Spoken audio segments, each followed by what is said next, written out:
अभी हम लोग अब एक्सपेरिमेंट नंबर 5 देखने वाले हैं। हम लोग आ जाएंगे सॉम वर्चुअल लैब वेबसाइट पे।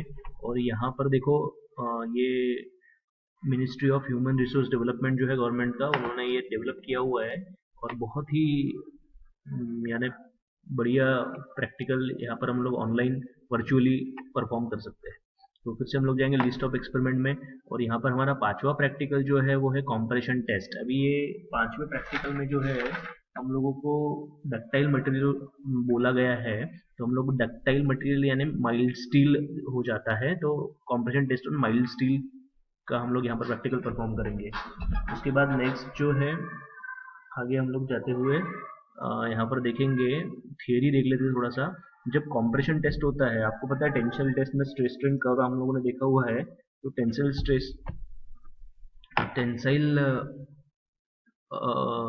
टेस्ट में जो स्ट्रेस स्ट्रेन ग्राफ आता है, उसमें आप लोगों को वो इलास्टिक लिमिट, अपर हिल पॉइंट, लोअर हिल पॉइंट, ये सब चीज़ें दिखती हैं। यहाँ पर वैसा कुछ नहीं दिखेगा। हमारा जो ग्राफ है वो सिंपली यहाँ से हल्का सा प्रोपोर्शनलिटी लिमिट के बाहर जाने के बाद आप लोगों को थोड़ा सा ये बेंड होते हुए दिखाई देगा। और यहाँ पर ये मटेरियल, डक्टाइल मटेरियल जो है वो स्पेसिफिकली ब्रेक नहीं होता, टूटता नहीं है। वो आप लोगों को इस प्रकार से इसका जो ये लेंथ है और ये इसका डायमीटर है, तो डायमीटर बढ़ते हुए दिखाई देगा। तो डायमीटर बढ़ते हुए ये जो है, ये जो पोर्शन आ जाता है, इसको हम लोग बोलते हैं बल्जिंग। तो ये बल्जिंग जो है ये फॉर्म होता है डक्टाइल मटेरियल में। डक्टाइल मटेरियल जो कि सॉफ्ट होते हैं, तो सॉफ्ट होने की वजह से क्या हो जाता है कि वो डायमीटर में बढ़ जाता है। अभी आपको ये दिखाएगा बल्जिंग क्यों हो रहा है। तो यहाँ पर देखो, ये पोर्शन जो ऊपर वाला पोर्शन जो है और ये नीचे वाला पोर्शन जो है, ये आपका मशीन के साथ जुड़ा हुआ है। तो जिसकी वजह से यहाँ पे फ्रिक्शन की वजह से ये कॉर्नर जो है आगे नहीं बढ़ पाते। तो इसीलिए ये सेंटर जो है वो आगे बढ़ता है। तो इसकी वजह से ये बल्ज फॉर्म होता है, बल्ज। ठीक है ना। तो because of the friction between the end surfaces, ये जो एंड है ऊपर का और नीचे का, ये फ्रिक्शन की वजह से आगे नहीं बढ़ पाता है। तो जिसकी वजह से क्या होता है, बीच में सेंटर से मटेरियल बाहर निकलने की कोशिश करता है। जैसा आप लोगों ने देखा होगा, रोटी बेलते वक्त रोटी कैसे फैलते जाती है। तो रोटी फैलने का जो रीजन है वो है कॉम्प्रेशन हो रहा है उसका। तो कॉम्प्रेशन की वजह से वो फैलते ही जाती है। ओके। तो एक एग्जांपल था ये। तो बल्जिंग जो है वो अपने को मिलती है सॉफ्ट मटेरियल में, डक्टाइल मटेरियल्स के अंदर। ठीक है।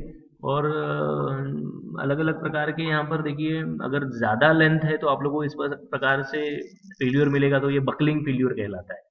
ठीक है ना। अगर ये इलास्टिक लिमिट के अंदर हो जाता है तो ये बल्जिंग जो है गायब होकर वापस से मटेरियल अपने जगह पर आ जाएगा। बट इलास्टिक लिमिट के ज़्यादा आप लोग अगर इसके ऊपर कॉम्प्रेशन डालते हो तो ये बल्ज जो आ जाता है, ये बल्जिंग जो हो जाता है, वो वैसे का वैसा ही रहेगा मटेरियल। ठीक है ना, वो वापस अपने शेप में नहीं आ पाएगा।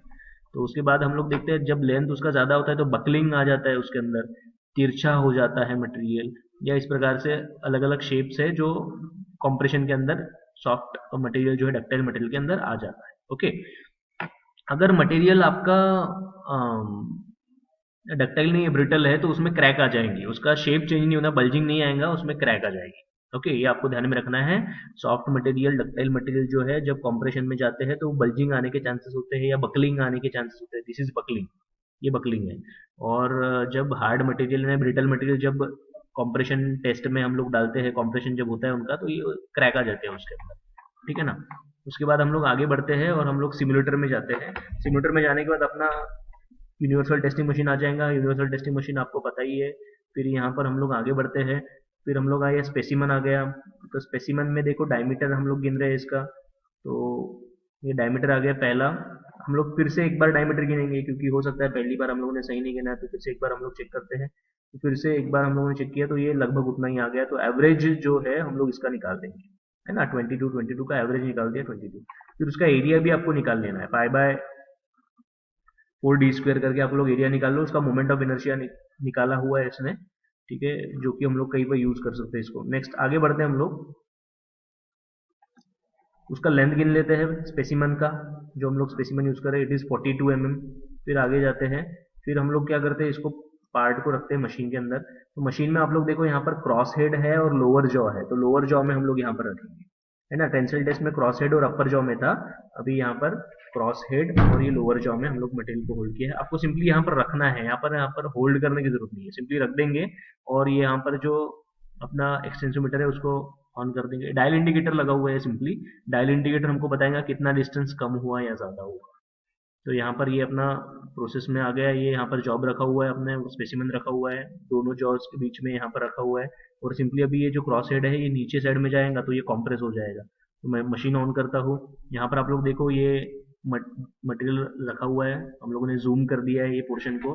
ये रीडिंग हमारे आ रही है, लोड बढ़ते जा रहा है, डिस्टेंस जो है ये कम होते जा रहा है, डिस्टेंस कम होते जा रहा है। ठीक है, बल्जिंग फॉर्म हो गया, देखो यहाँ पर ये सॉफ्ट होने की वजह से बल्जिंग यहाँ पर आया हुआ है। और मटेरियल जो है बल्जिंग बढ़ते जाएगा, अपने को दिखते हैं ये सॉफ्ट मटेरियल जो है पूरे चपटे हो जाते हैं पर टूटते नहीं है। तो बहुत सारे ऐसे, ये मैलिएबिलिटी प्रॉपर्टी है, ध्यान में रखिए, मैलिएबिलिटी प्रॉपर्टी आप लोगों को यहाँ पर देखने को मिलेंगी। ठीक है, तो इस प्रकार से ये अपना रीडिंग्स आ जाएंगे, लोड आ जाएगा और ये चेंजिंग लेंथ आ जाएगा और अपना ये जॉब यहाँ पर प्रैक्टिकल कंप्लीट हो जाता है। ठीक है, तो इस प्रकार से इसका ग्राफ बन जाता है लोड वर्सेस डायल रीडिंग का। और आप लोगों को फिर रीडिंग्स इसके अंदर पुट करनी है, आपको जो भी रीडिंग्स है आपको मैनुअल के अंदर लिखना है। This is your practical number 5।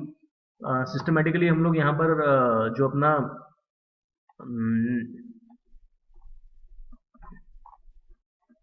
List of experiment में जाके हम लोग इसको कास्ट आयरन यानी ब्रिटल मटेरियल के लिए भी देख लेते हैं। तो कास्ट आयरन के अंदर कॉम्प्रेशन जब होता है तो क्या होता है हम लोग देखते हैं। यहाँ पर फिर से देखो, कास्ट आयरन के अंदर कॉम्प्रेशन होता है तो क्रैक आ जाएगा, क्योंकि cast iron is a brittle material, और ब्रिटल मटेरियल जो टूटते हैं उसमें कोई भी डायमेंशन में चेंजेस नहीं होते। जैसे बल्जिंग हुआ था तो डायमेंशन चेंज हो गया था, तो सॉफ्ट मटेरियल में ये अक्सर होता है। जो हार्ड मटेरियल होते हैं, ब्रिटल मटेरियल होते हैं, उनमें ये नहीं देखा जाता है। उसके बाद देखिए यहाँ पर एक ग्राफ जो है ये बड़ा ही एक कंसिडरेबल ग्राफ है, यानी आप लोगों को देखकर उसको समझना है। जो टेंसाइल टेस्ट जो होता है, तो टेंसाइल टेस्ट में कॉम्प्रेशन वाले मटेरियल जो है ना जल्दी टूट जाते हैं, और कॉम्प्रेसिव टेस्ट वही कर लो तो ये देखो उसने कहीं ज्यादा लोड वो उठा लेता है, कहीं गुना ज्यादा लोड उठा लेता है। तो आप लोगों को ये ध्यान में रखना पड़ेगा। जो अपना कास्ट आयरन एक एग्जाम्पल है जो कि एक ब्रिटल मटेरियल है जो टेंशन में जल्दी टूट जाता है, बट कॉम्प्रेशन में ये बहुत अच्छा परफॉर्म करता है। तो कास्ट आयरन मटेरियल कॉम्प्रेशन लेने के लिए बनाया गया हो, यानी कॉम्प्रेशन बहुत अच्छे तरीके से ले लेता है। तो जहां पर कॉम्प्रेशन लेना है वहां पर हम लोग कास्ट आयरन अप्लाई कर सकते हैं। तो ध्यान में रखिए, जो मशीन के बेड होते हैं, लेथ मशीन या कोई भी मशीन का बेड है, कॉलम है, तो वो कास्ट आयरन से, बॉडी जो है कास्ट आयरन से बनाई जाती है, क्योंकि वो कॉम्प्रेशन अच्छा खासा ले लेता है और देखो वाइब्रेशन भी वो अच्छा झेल लेता है। तो इसके लिए हम लोग कास्ट आयरन जो है मटेरियल यूज करते हैं। ठीक है ना, तो ये इस प्रकार से क्रैक जाता हुआ आपको दिखाई देगा हार्ड मटेरियल में, ब्रिटल मटेरियल में। ओके, तो हम लोग आगे चलते हैं सिमुलेटर में। फिर से आप लोगों को ये यूटीएम मशीन के ऊपर आना है। यूटीएम मशीन के ऊपर हम लोग फिर से एक जॉब लेके उसका रीडिंग लेंगे। दूसरी बार हम लोग रीडिंग लेते हैं क्योंकि डायमीटर लेने में कुछ गड़बड़ी हो जाती है अगर, तो हम लोग 2 रीडिंग ले लेंगे, उसका एवरेज निकाल लेंगे, फिर एरिया निकाल देंगे। फिर से अगेन लेंथ आपको गिनना है, वर्नियर कैलिपर से लेंथ आ गया 40 mm। फिर उसके बाद आपको इसको मशीन पर रखना है, मशीन में आप लोग रखिए इसको। और कास्ट आयरन का प्रैक्टिकल हमको नहीं है, बट हम लोग ये देख रहे हैं कि कास्ट आयरन में क्या हो रहा है, अवेलेबल है ऑनलाइन।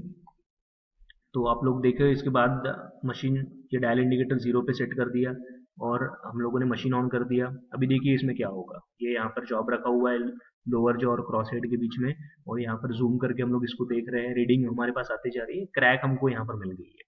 ठीक है ना, तो क्रैक आपको यहाँ पर मिल गई है। तो क्रैक आने के बाद मशीन बंद कर दिया और आगे बढ़ेंगे। ये ग्राफ फिर से वही आ गया हमारा, ब्रिटल मटेरियल डक्टाइल मटेरियल जैसा ही आया है थोड़ा बहुत। तो आप लोग इस प्रकार से ये प्रैक्टिकल परफॉर्म किया जाता है। आपके पास सैंपल मैनुअल है तो आप लोग उसमें से रीडिंग्स किस प्रकार से आप लोगों को सॉल्व करना है वो थोड़ा सा देख सकते हो। ठीक है, थैंक यू।